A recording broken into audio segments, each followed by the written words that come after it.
Allô, c'est Camille, bienvenue dans le podcast 5 à 7 RH, le podcast qui dit des trucs mais pas n'importe quel truc, puisque nous allons parler entreprise et particulièrement des relations humaines dans la sphère professionnelle. Dans ce podcast, je vais vous apporter des outils pratiques que vous pourrez utiliser dans le monde du travail. Alors que vous soyez salarié, auto-entrepreneur, dirigeant d'entreprise, RH, manager ou tout simplement curieux, ce podcast s'adresse à vous. Alors bienvenue et bonne écoute.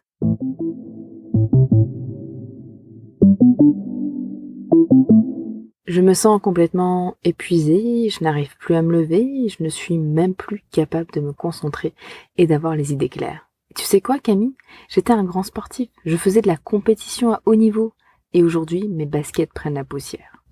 Cette phrase est celle d'un client que j'appellerai Jacques. Jacques, il a 29 ans et il est en épuisement professionnel.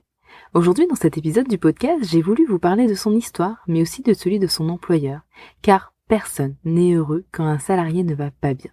Face à un salarié en burn-out, l'employeur est lui aussi désemparé. D'ailleurs, rares sont ceux qui savent quoi faire pour réintégrer un salarié ayant vécu un burn-out. C'est pourquoi, dans ce podcast, vous allez non seulement être amené à comprendre ce qu'est l'épuisement professionnel, à savoir repérer un salarié qui en vit un, mais aussi à pouvoir réintégrer un salarié après une longue absence suite au burn-out.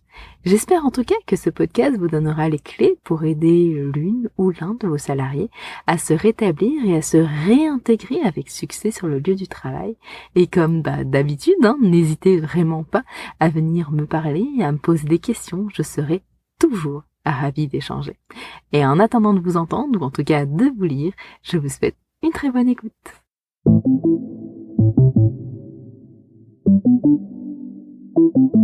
Manque d'énergie, perte d'efficacité et cynisme lié au travail, fatigue intense, voilà ce qui caractérise l'épuisement professionnel qu'on appelle aussi burn-out. Alors, il faut savoir que l'OMS, qui est l'organisme mondial de la santé, ne considère pas le burn-out comme une maladie. Par contre, ce que nous dit l'OMS, c'est que le burn-out est le résultat d'un stress chronique lié au travail. Ce qu'il faut donc avoir en tête pour bien comprendre ce qu'est le burn-out, c'est qu'il s'agit d'une exposition prolongée face à une situation déplaisante, nuisible, désagréable dans l'environnement de travail. Donc, on a là une rencontre entre un individu et une situation de travail dégradée. Pour bien vous expliquer ce phénomène, je vais vous raconter l'histoire de mon client Jacques. Alors Jacques, il a 29 ans, il est manager dans une entreprise agroalimentaire. Alors il faut savoir que Jacques, il a vraiment choisi son métier. C'était vraiment son but, car pour lui, manager, ça voulait dire accompagner non seulement l'entreprise à atteindre ses objectifs, mais aussi les personnes de son équipe à atteindre leurs objectifs de carrière. Sauf qu'aujourd'hui, il est complètement vidé. Il a l'impression d'être dépassé, de ne plus rien contrôler, d'être complètement broyé. Il se sentait écrasé entre la pression constante de ses supérieurs et le fait de devoir faire en sorte que son équipe reste engagée. Au final, lui qui voulait accompagner son équipe dans leur développement professionnel se retrouve à en avoir marre de leurs questions. Il n'a d'ailleurs plus le temps d'y répondre. Ce qu'évoque Jacques dans son discours, là, sont les dimensions qui caractérisent le burn-out. La première dimension est l'épuisement émotionnel. Jacques l'exprime en nous disant qu'il est complètement vidé. La deuxième dimension est la dépersonnalisation, le cynisme. Et on le reconnaît dans le discours de Jacques car il y a une totale déshumanisation à l'autre. Il ne voit même plus l'intérêt de répondre aux questions de son équipe.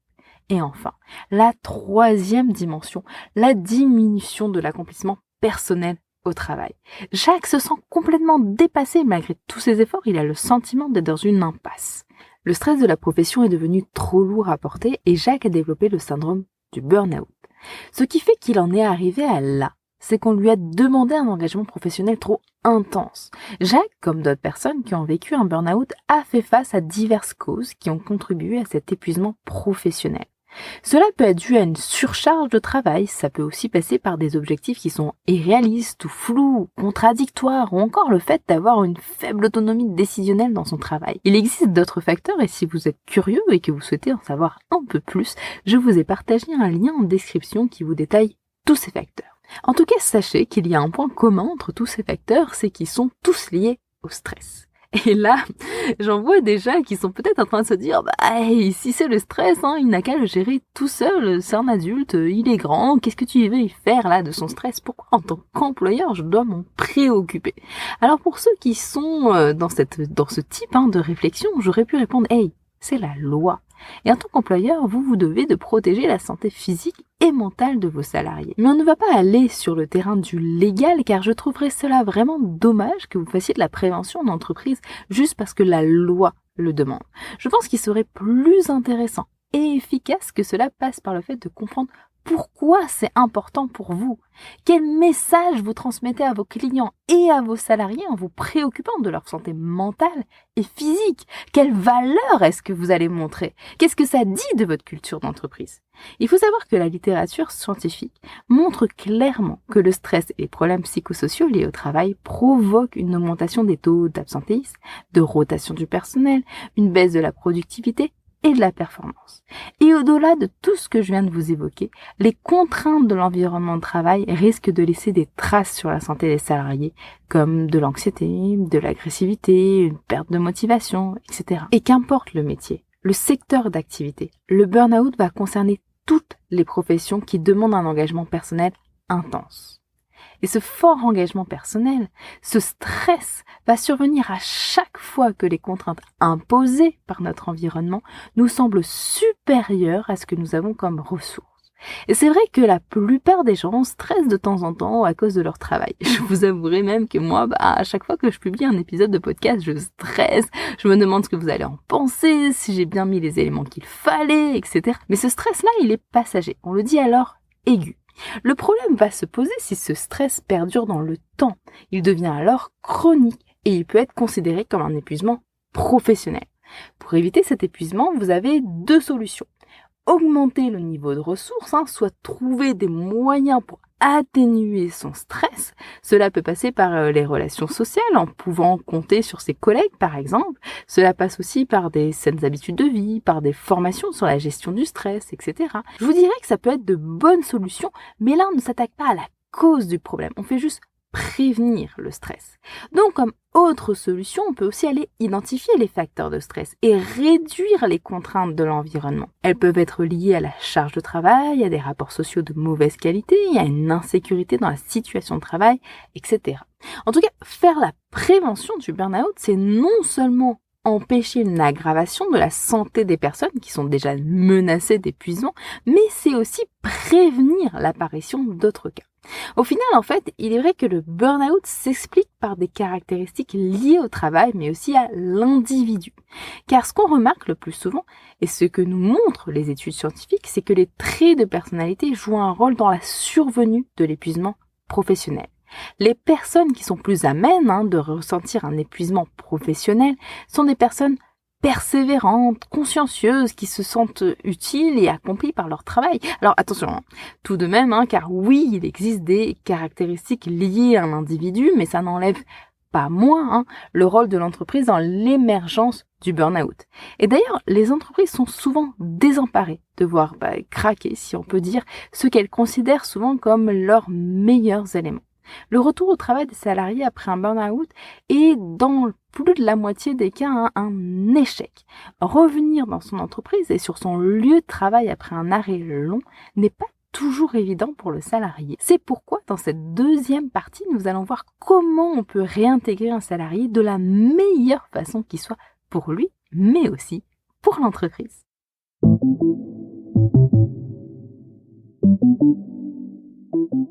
Comment est-ce qu'on réintègre un salarié qui a dû s'absenter pendant une longue période suite à un épuisement professionnel? Quels leviers permettent au salarié de reprendre le travail rapidement et de manière durable après un burn-out? Quels sont les besoins de ces salariés pendant la réintégration? Qui doit être impliqué pour soutenir cette réintégration?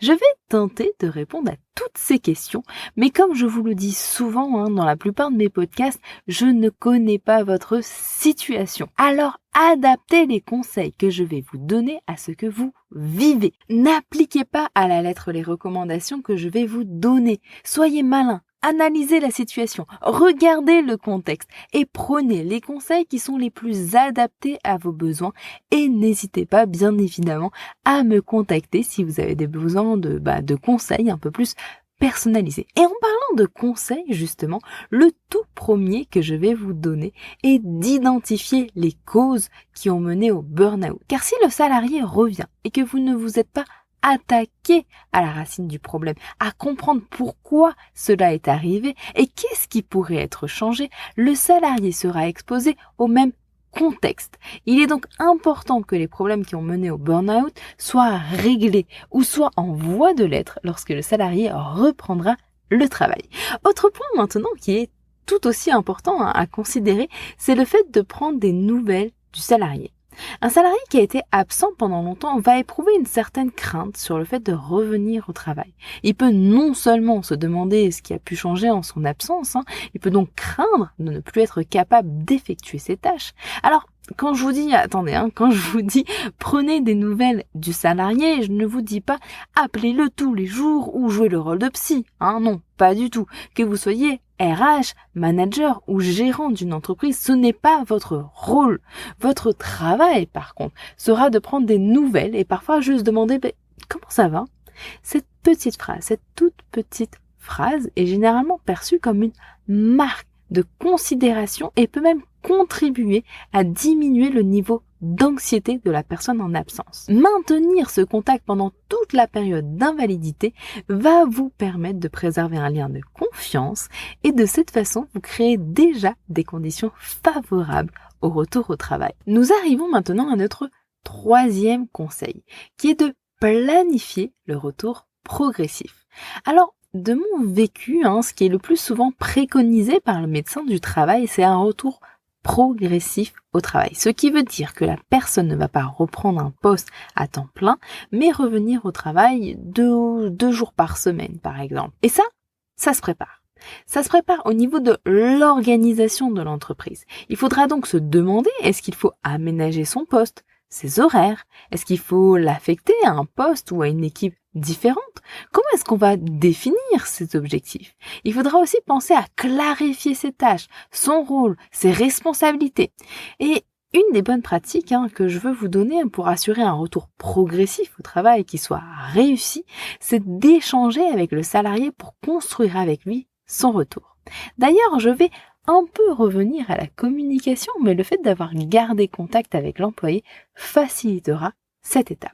Je vous propose maintenant qu'on passe à l'avant-dernier conseil qui est de préparer l'équipe au retour du salarié. Car autant le salarié peut être stressé pour son retour au travail, mais l'équipe peut elle aussi être anxieuse, ne pas savoir comment réagir face à un ou une collègue qui n'ont pas vu depuis plusieurs mois.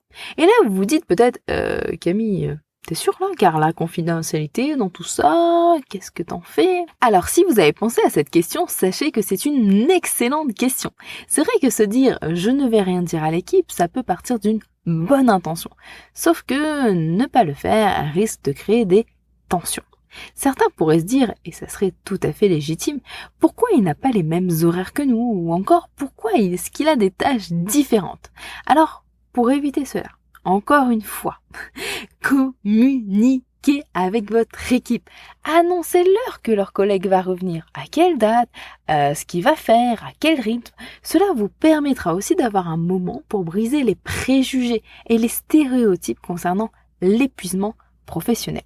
Alors oui, il faut être formé à cela. Il y a même des entreprises qui vous accompagnent dans cette démarche de sensibilisation. C'est aussi ce que je fais avec mes clients et je vous assure que le faire, ça aide. Ça aide non seulement la personne qui va revenir au travail, mais ça aide aussi à délier les langues.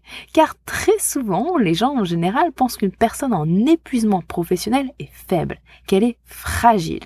Ajoutez à cela que certains voudront peut-être surprotéger le salarié qui est de retour au travail et ce n'est pas non plus une bonne attitude pour que la personne puisse se sentir bien.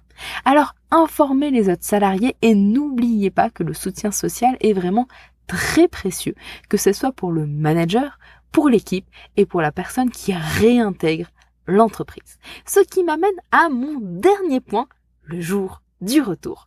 Cette étape doit absolument être préparé. Ça me rappelle d'ailleurs une petite anecdote. Il y a un salarié qui, suite à un épuisement professionnel, s'est absenté 8 mois à peu près, et à son retour, son badge ne fonctionnait plus. Il avait été désactivé et impossible pour lui de rentrer dans l'entreprise. Alors je vous laisse imaginer ce qu'a pu ressentir ce salarié. Donc pour éviter cela, organisez à l'avance son retour et surtout, en tant que manager direct, soyez présent.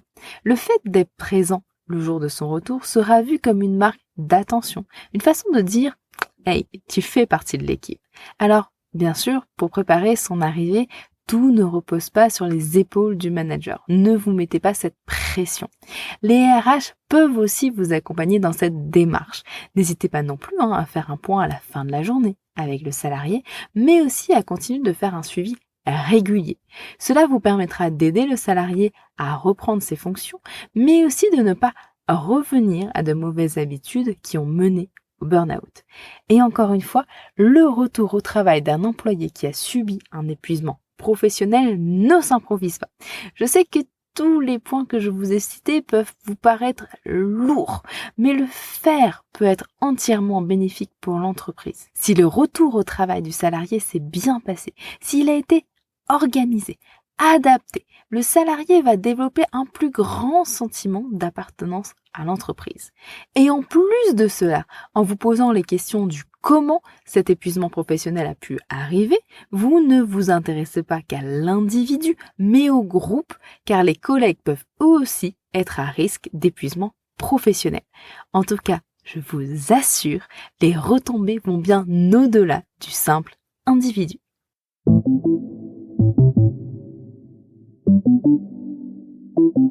Est-ce que le salarié va revenir ? Est-ce que je dois rechercher une personne pour le remplacer ? De quelle façon peut-on réorganiser l'équipe ? Quel message faire passer aux salariés ? Toutes ces questions se posent très souvent lorsqu'un salarié s'absente pour cause d'épuisement professionnel.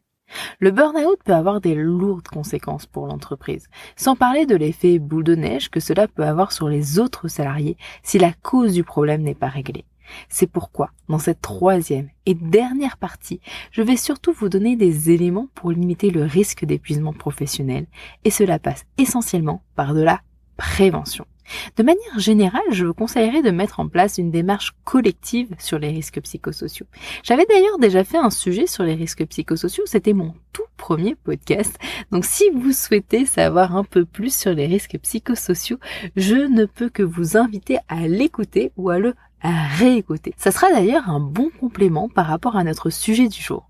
Sachez en tout cas qu'une démarche de prévention et d'évaluation des risques psychosociaux vous permettra d'avoir des pistes d'action pour prévenir le burn-out et l'éviter. Je peux d'ailleurs vous donner quelques exemples d'actions que vous pouvez mettre en place. Ça peut passer à travers la communication avec les employés sur les facteurs de stress, en les informant ou en les formant sur les signes avant-coureurs d'épuisement professionnel. Ça peut aussi passer par le soutien social, en renforçant le travail d'équipe par exemple, ou en formant les gestionnaires sur la reconnaissance au travail. Comme autre exemple, on peut aussi citer l'amélioration des conditions de travail, en permettant la participation aux décisions qui concernent directement les travailleurs. Et un autre point qui est pour moi primordial, c'est le développement d'une relation de confiance entre le manager et le salarié. Car oui, la confiance est le pilier fondamental d'une relation saine, riche et durable.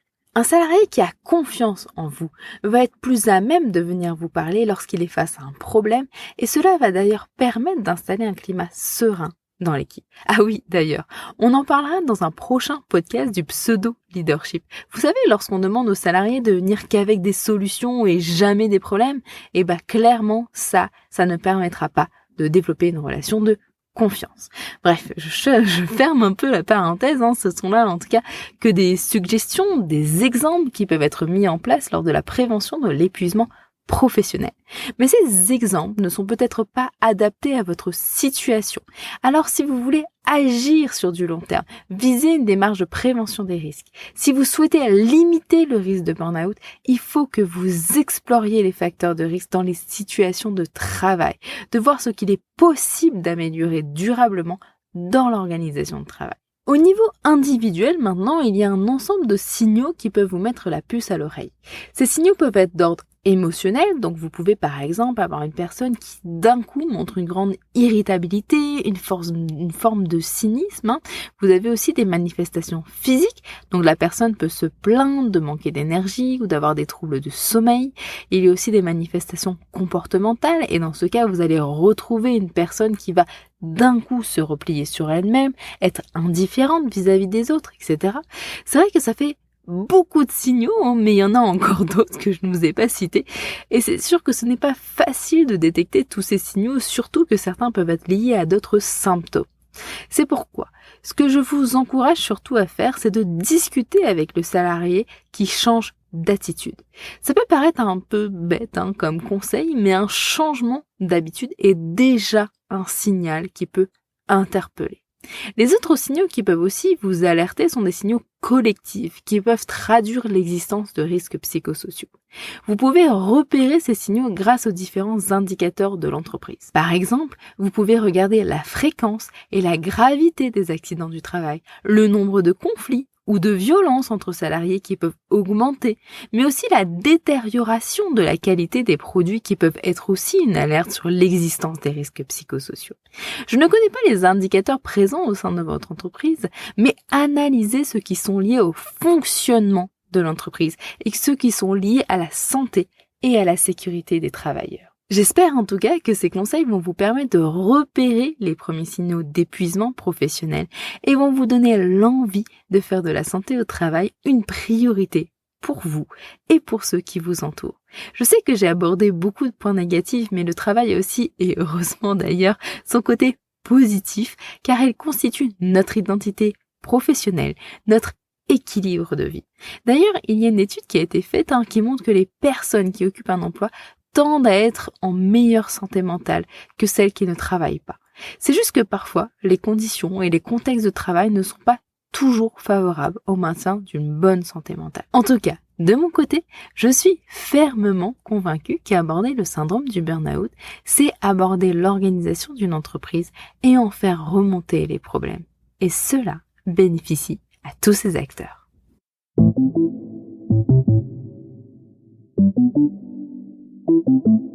Voilà, c'est la fin de ce podcast. J'espère qu'il vous a plu et si c'est le cas, n'hésitez pas à en parler autour de vous, à le partager mais aussi à laisser vos avis. Vous pouvez aussi m'adresser des suggestions de thèmes que vous souhaiteriez voir abordés dans le prochain podcast en m'écrivant sur LinkedIn ou à mon adresse mail camille@5s7rh.com. Et surtout, n'hésitez vraiment pas à m'écrire, je fais évoluer ce contenu grâce à vos retours. Merci à tous, on se retrouve dans 2 semaines exactement. On se retrouve dans 2 semaines parce que maintenant je vais changer le rythme du podcast et j'espère que je vais pouvoir garder ce nouveau rythme et puis vous retrouver maintenant toutes les 2 semaines. Allez, on se retrouve. Ciao!